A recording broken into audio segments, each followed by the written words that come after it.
Bienvenue sur votre podcast dédié à l'art et à ses métiers, La Pause d'Art. Anecdotes, passion, parcours inspirant d'artistes d'ici pour le monde et ceux du monde pour ici. La Pause d'Art. La Pause d'Art. Tu as cette résidence à la Cité internationale des arts de Paris où tu as développé. Ouais, j'aimerais bien que tu nous parles de ce process-là parce que j'avais trouvé ça super intéressant déjà à travers la vidéo qui avait été faite quand tu étais en atelier à Paris. J'ai trouvé ça très intelligent et très profond. Vraiment, parle-nous de ce process. En fait, quand lors du Sud, Sylvie Blochet va me parler de la Cité internationale des arts et va m'aider avec Michel Magema pour poser ma candidature. Et le projet, je l'ai rédigé avec l'aide de Hervé. Le projet était intitulé « Autopsie d'un chemin de croix ». Je me suis inspiré de la Bible, du chemin de croix de Jésus-Christ et le comparer justement au vécu et à la vie du migrant. Parce que ce que le migrant fait, c'est un processus. C'est un chemin même de croix parce que dans la Bible, dans le chemin de croix, il y a les stations. Et pour moi, les stations étaient les lieux, les villes, les pays d'arrêt de ces migrants-là. C'est comme ça que je considérais pourquoi j'ai donné autopsie d'un chemin de croix. Le projet a été sélectionné, je suis allé, j'ai commencé à faire mes investigations, trouver ceux qui ont fait la route et sont aujourd'hui à Paris pour savoir comment ils ont vécu, comment ça s'est déroulé. Oui. Alors, du coup, dans mon travail, je décide de faire, dans mon projet, j'avais écrit, je décide de créer des espèces de cartographie physique et mentale. Et je me suis retrouvé dans ce projet à voir que la cartographie mentale est plus importante que la cartographie physique. Comment tu fais la différence entre les deux? Comment tu marques ça? La cartographie mentale, c'est qu'est-ce que la personne se dessine dans sa tête? Qu'est-ce qui l'a amené à prendre la route? La cartographie physique, c'est juste le parcours. Il n'y a rien d'autre. Donc, je suis quitté de Douala, j'ai pris le bateau. Non, je suis arrivé au Nigeria, du Nigeria, je suis allé au Maroc. Du Maroc, j'ai traversé. Et du Maroc, je me suis retrouvé en France. Ça, c'est ce que moi je considère comme la cartographie physique. Mais la cartographie mentale a quelque chose de particulier, c'est qu'elle t'invite à raconter qu'est-ce que tu as vécu dans chaque arrêt. Parce que quand tu rencontres un migrant, il te dit, voilà la route que j'ai prise. Mais ne te dis pas qu'est-ce qu'il a vécu, qu'est-ce qu'il a mangé, quelles sont les odeurs qui l'ont intéressé. Est-ce qu'il a rencontré des femmes? Est-ce qu'il a rencontré des amis? Qu'est-ce qu'il a fait? Et pourquoi il ne s'est pas arrêté à cet endroit-là et il a continué? Qu'est-ce qu'il a mangé? Quel est le biscuit qu'il a mangé ce jour-là et qui l'a intéressé? Si tu as ce biscuit-là, si je peux retrouver par exemple l'image ou la photo, je vais coller à côté. Donc tu me racontes. Tu as une cartographie avec les émotions du déplacement de la personne. C'est pour ça que je parlais de la cartographie mentale. Parce que tous ceux qui ont travaillé sur les cartographies racontent juste le parcours, mais ne te disent pas le vécu de l'individu. Or, par contre, moi, dans ces cartographies-là, j'invitais le migrant à raconter son vécu dans chaque station. Parce que quand tu regardes le chemin de croix, quand on s'arrête dans une station, il y a des processions qui se passent. Il y a une histoire qui se vit là. Alors, il fallait que pour moi, le migrant me raconte aussi son histoire. D'accord. Mais il y a quelque chose qu'on remarque dans ce projet-là, une remarque surtout esthétique, c'est la manière avec laquelle maintenant la carte plus ou moins prend le dessus même sur le personnage. Pourquoi? Parce que, en fait, dans des échanges avec ces personnes, je me suis rendu compte qu'ils avaient perdu toute identité. Ils étaient dans une ville peut-être qui leur donnait tout, mais ils étaient personne. Beaucoup, au cours du voyage, ont jeté leurs actes de naissance, ils ont jeté les cartes d'identité, donc, tout ce qui pouvait les identifier, ils ont jeté. Donc du coup, ça m'a donné l'idée comment l'espace phagocyte quelqu'un dans son processus de déplacement. Comment on perd une part de soi au fur et à mesure qu'on se déplace. D'où l'idée de venir carrément montrer comment l'effacement des espaces nouvelles font sur l'individu. Voilà comment je suis venu poser dans la carte. La carte, c'est qu'au final, on voit qu'il y a des personnes, mais des personnes qui n'existent pas. Ils n'ont pas d'identité. C'est un effacement total de leur personne. Ah, c'est super. Tu vois, moi, c'est des choses que j'ai vu faire au fur et à mesure, mais je suis très content que tu m'en parles aujourd'hui parce que moi-même, ça me permet encore de mieux comprendre ce que tu faisais et ainsi, ces jeunes-là qui sont aussi en train de vouloir se positionner comme artistes, de comprendre tout le parcours, mais aussi toute la douleur qu'il peut avoir dans la création. Mais maintenant, j'aimerais quand même, au-delà de cette douleur-là, évoquer avec toi un souvenir que je sais doit être heureux, même si c'est aussi fait dans la douleur du travail. C'est quand même un moment important dans ta vie, je pense. La première exposition à Douala, ton solo show, ça a été quand même... Je me souviens, nous étions en résidence justement à Banjul, où tu travaillais pour ce que tu devais créer là-bas et en même temps, tu étais aussi préoccupé par ton exposition qui devait avoir lieu. Parle-nous un peu de ça, Jean-David. Comment tu as vécu ce moment-là qui était quand même... Tu me diras si je me trompe, un moment important. Oui, l'enfant devient quelqu'un. Voilà. Tu vois, la réalité des choses, c'est quoi? Dans le monde de l'art, on peut être artiste. Mais on peut faire des choses. Mais ces choses ne prennent que de la considération au moment où on est déjà capable de le faire seul, sans toutefois être accompagné. C'est pour ça que je dis les solos, ce sont des choses qu'on ne fait pas parce qu'on a vu les autres faire. Il faut être prêt pour le faire. En 2015, je fais ma première expo collective picturale parce que moi, je suis entré dans la scène artistique avec une installation, le projet de Ruth avec une installation. C'est là où les gens me découvrent. Et d'autres étaient même se poser la question que quand il entre comme ça, il va arriver, on a un peu envie de voir là où... Parce que c'était une œuvre qui était vraiment forte et les gens se demandaient attends. Je crois que tu as remontré à The Border. Voilà. Les gens se demandaient, mais attends, il vient de sortir de l'école et il fait déjà un travail comme ça. C'est pas... Donc les gens voyaient... Oui, les gens étaient vraiment... étaient en attente de voir la suite. Non, 2015, je fais donc Jeune Regard Urbain 2 avec mes collègues Adjab Bernard et Abidjas Ngate. On fait ça. C'est là où je sors officiellement mon travail de timbre. Voilà, les gens découvrent donc ma peinture.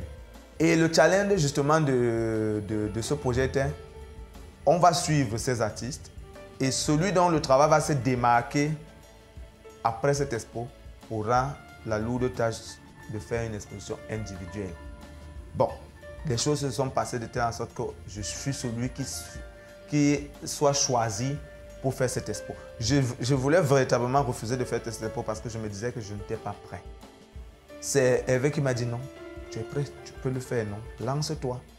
Bon, voilà comment je me lance et je pense qu'on a eu des déboires. Si tu te souviens bien, quand on rentrait de Dakar, j'avais acheté tout mon matériel et la valise est restée, elle n'est jamais, elle s'était perdue. Donc, le matériel que je savais que c'était pour venir continuer mon travail de mon expo. Je suis rentré, j'avais acheté les tas de pots de blanc parce que je peignais en gris. Donc, du coup, me voilà, je me retrouvais dans les problèmes. Je n'ai pas de peinture, je fais comme... Le blanc est en rupture au pays. Je commence à chercher des solutions pour travailler. Mais à quelques semaines de l'expo, la valise a été finalement trouvée. J'ai dit, amen. Bon, j'avais déjà avancé avec les travaux. Bon, il n'y avait plus grand chose à faire avec moi. J'ai rallumé juste des parties qu'il fallait travailler. Mais cette situation m'a appris à travailler avec ce que j'avais en ce moment-là. Comment créer de la lumière sans utiliser du blanc. J'étais obligé. Lors de cette expo, je pense que c'est émotionnellement, c'était quelque chose de fort pour moi parce que je voyais que je suis en train de grandir. Je voyais que je suis peut-être déjà capable, de pouvoir faire des choses par moi-même. La grandeur, le nombre de toiles de ce travail a été énormément boosté par le travail de Boris Zebo que j'avais vu en 2013. Quand il a fait sa première expo individuelle à Douala Art en 2013, à l'époque, là, j'étais en stage sur Salifou. Et je me suis dit, quand je suis sorti de là, Salifou m'a posé la question, comment tu feras demain après avoir vu une expo comme ça? Est-ce que tu vas venir en stage? Parce que j'étais sorti déboussolé. La pause d'art. Quand je préparais quand on me dit non, on te donne un solo, je pensais seulement à l'expo là. J'ai dit, il faut que je fasse pousser plus loin que ça. Bah, c'est génial. Il faut faire plus que ça.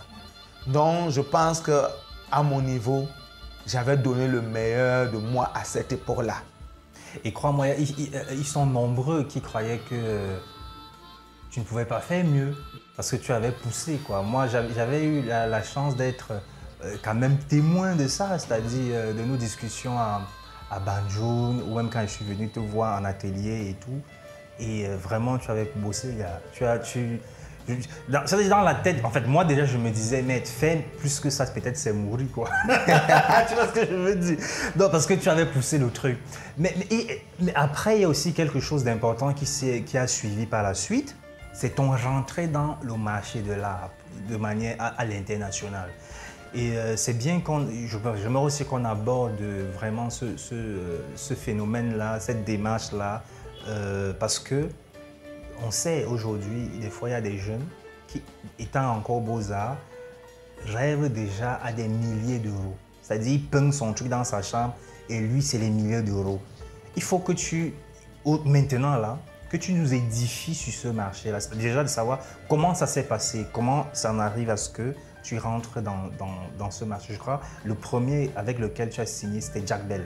Voilà, et ensuite, voilà, Flo de Afikaris. Voilà.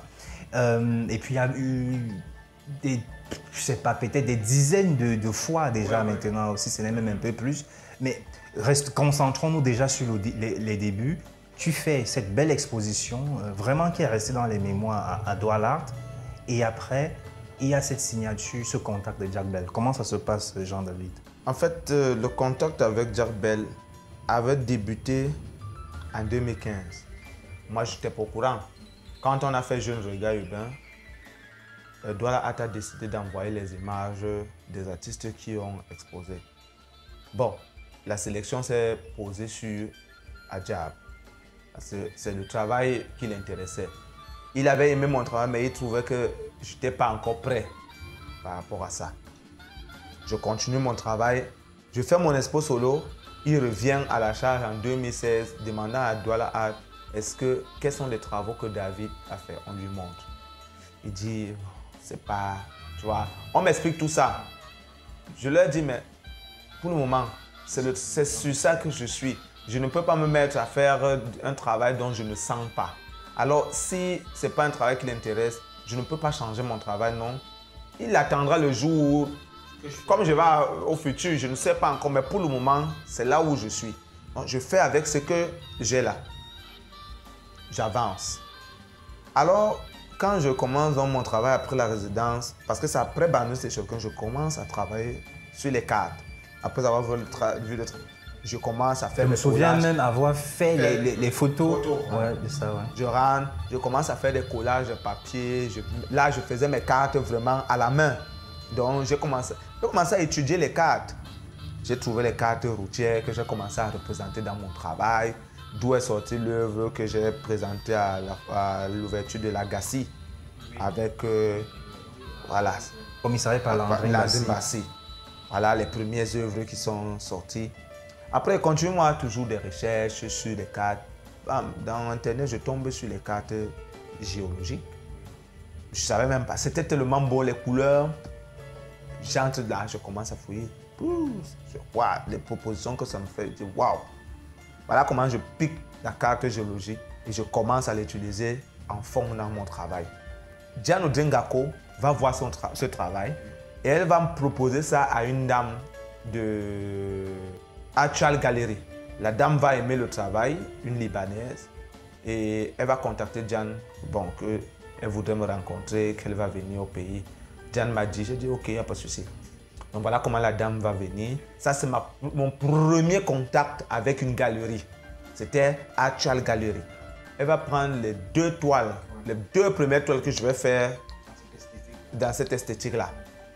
Elle va partir faire une expo en Côte d'Ivoire. Les 2 toiles se vendent. Elle avait eu combien là sur les 2 toiles? C'était 3 millions qui se sont vendus. Et ce sont ces 3 millions qui m'ont acheté le terrain où j'ai construit aujourd'hui. Je continue. Elle me dit non, ok, je vais te présenter à Beyrouth. Donc, fais-moi d'autres toiles. Donc, je vais donc encore réaliser 3 toiles. Cette fois-ci alors, plus avec les cartes, parce que les 2 toiles qu'elle va prendre seront dans l'esthétique avec les cartes routières. Donc, vraiment, c'est ça. Maintenant, c'est là où je vais donc prendre les cartes géologiques que je viens de découvrir, que je vais donc utiliser en fond. Mais malheureusement, on n'a pas pu faire la foire de Beyrouth ensemble. Donc les toiles sont restées là. Entre-temps, j'avais envoyé les photos à Yves Makongo pour lui dire que bon voilà, ce que je suis en train de travailler, je lui envoie. Donc, il paraît donc que Jack leur demande alors que 2 ans plus tard, mais David, c'est comment ça évolue. Voilà comment Yves va balancer les images et il dit que non, je veux ce travail. On est comme ça en 2018. Il décide que non, je veux travailler avec lui. Yves, connaissant déjà mon rapport, comment il dit, le regard ou bien la pensée que j'avais avec la personne, a eu peur de lui répondre. Il a dit, je préfère mieux que tu appelles l'artiste toi-même parce qu'il a des distances avec toi. Tu vois? Voilà comment le gars m'appelle. Il se présente, on discute. Moi, je lui donne mes principes. Je lui dis clair, oui, c'est bien comme tu m'as appelé. Moi, j'avais déjà un certain regard. Et en plus, déjà que j'avais déjà trop de camarades qui sont dans cette galerie.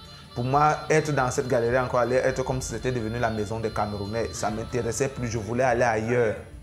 Entre-temps, l'ailleurs, là, Yves m'avait mis en contact avec une deuxième galerie. Christian Stougalbourg, toujours à Londres. J'ai commencé la deuxième esthétique avant même d'utiliser l'esthétique. La première esthétique, j'avais réalisé 4 œuvres. La fille de Arcuré avait pris 2 parce que les 2 autres n'étaient pas encore terminées. Donc elle a pris les 2 là. Donc les 2 qui sont restés terminés, Christian, il va envoyer les photos à Christian. Christian a aimé, il dit que envoyez-moi les œuvres.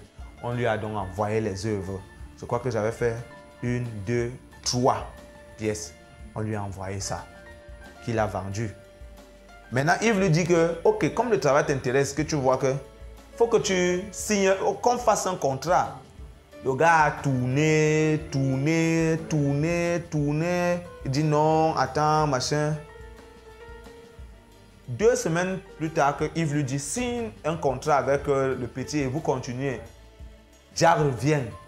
Il voit dans les œuvres, lui décide de signer le contrat là. Donc voilà comment je signe mon contrat. Mais je l'ai fait en faisant de savoir que j'ai déjà des œuvres que j'ai envoyées à Londres, mais je n'ai pas le contrat avec la galerie. Donc si tu vois mon travail là-bas, sache que on n'a pas de contrat. C'était juste il n'a pas signé en amont. Voilà.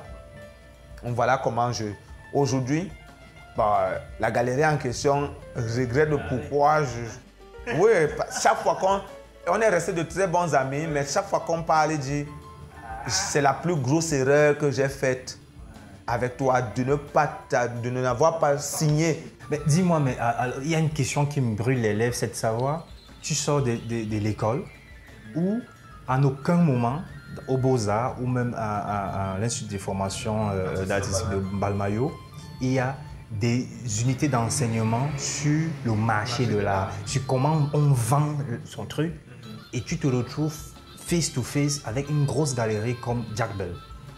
Comment tu procèdes? Je dis toujours, l'artiste a toujours besoin d'un entourage. C'est très important. Ceux qui pensent qu'ils peuvent se faire d'eux-mêmes, je leur souhaite bon vent et que le meilleur soit pour eux. L'artiste a besoin d'être conseillé parce que ce sont ces conseils qui lui permettent d'avoir de l'expérience. Moi, j'ai eu la chance que j'ai eu Hervé qui était à côté de moi, qui jusqu'à aujourd'hui reste le conseiller. Et après, j'ai eu Yamgen qui me dit non, mon petit, contrôle ta production. Tu lui dis que le fait que moi, quand je faisais un expo solo avec Jack, je n'envoyais pas plus de 5 toiles. Parce que Yamgem me disait non. Décide que quand tu as un expo avec lui, voilà le nombre, ne sois pas celui, il va te dire 10 œuvres, 20 œuvres. Tu commences, non. Il faut que tu contrôles cette production. Parce que sinon, si tu entres dans il te dit, je veux 20 œuvres, je veux 10 œuvres, je veux 30 œuvres.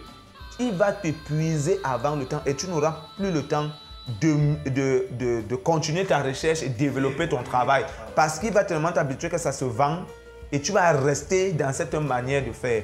Il faut que dès à présent, là, tu mets vraiment les bases pour pouvoir avoir un temps de respiration pour suivre ton travail. Donc voilà comment j'arrivais à gérer. Quand je sentais que c'était coincé, je me rapprochais des aînés, je leur demandais des conseils, ils me disaient non, fais comme ça. Si on peut dire ton secret à toi, que tu nous as révélé aujourd'hui, c'est de contrôler sa production. Ouais. Voilà, créer une sorte de rareté sur ton propre travail pour que, voilà, et ça te permet vraiment de te concentrer aussi sur le développement de ta carrière, de pouvoir faire des biennales, de pouvoir expérimenter d'autres choses pour d'autres plateformes. La pause d'art. Il faut dire aujourd'hui que Jean-David, au niveau international, coûte déjà quand même super cher. Pour un Camerounais, c'est super cher. Est-ce que tu as des solutions pour le marché local? Est-ce que tu te poses ce genre de questions? Comment développer le marché local? Comment faire pour que des Camerounais puissent collectionner ce que tu crées dans ce pays? Mon cher frère Gassam, quand un enfant grandit, est-ce qu'il rentre en arrière? Quand un enfant naît, il marche d'abord avec ses fesses, il tire ses fesses.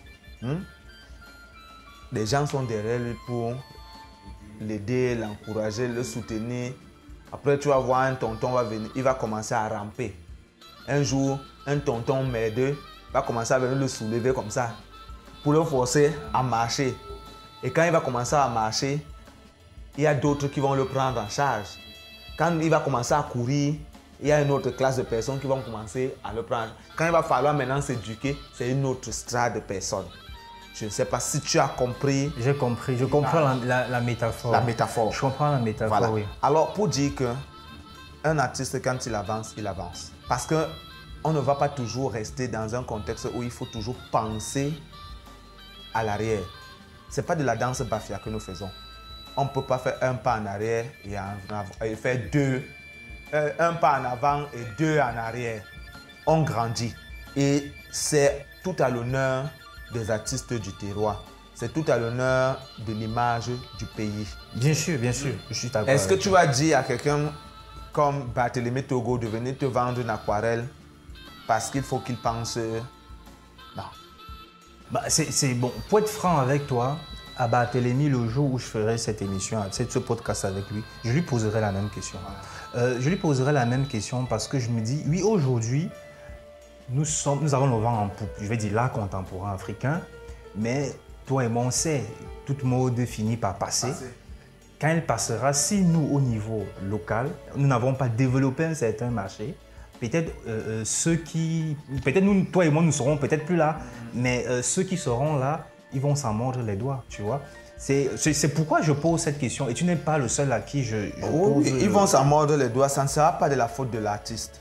Parce que quand nous débutons, nous sommes nombreux qui avions même supplié que prenez même à 50 000, prenez même à 20 000, prenez même à 10 000. Oui. Personne ne te guettait. Personne ne te regardait. Il faut déjà qu'on comprenne qu'on arrête à attendre que la validation de quelqu'un arrive de l'extérieur pour venir s'intéresser. Parce que le jour où la validation vient de l'extérieur, au moment où vous allez vous intéresser, vous ne seriez plus au niveau du travail du gars. Il y a une chose qui est claire. Tu ne peux pas être manager d'un groupe. Tu te bats à les hisser là. Et quand ils sont là, et qu'en arrière, toi, tu te rends compte que tu demandes par exemple des cachets de 20 millions pour qu'ils viennent prester et que derrière toi, ils continuent à demander les cachets de 50 000, 20 000 pour venir prester. Ça casse carrément ton boulot. Tu fais comment avec ce genre-là? Parce que finalement, les gens ne vont plus passer derrière chez toi pour venir les voir parce qu'ils ont la possibilité de les rencontrer. Donc, ils vont aller les voir par derrière parce qu'on est toujours dans le type que l'artiste a faim. Quel que soit ce qu'on va lui proposer, il va prendre.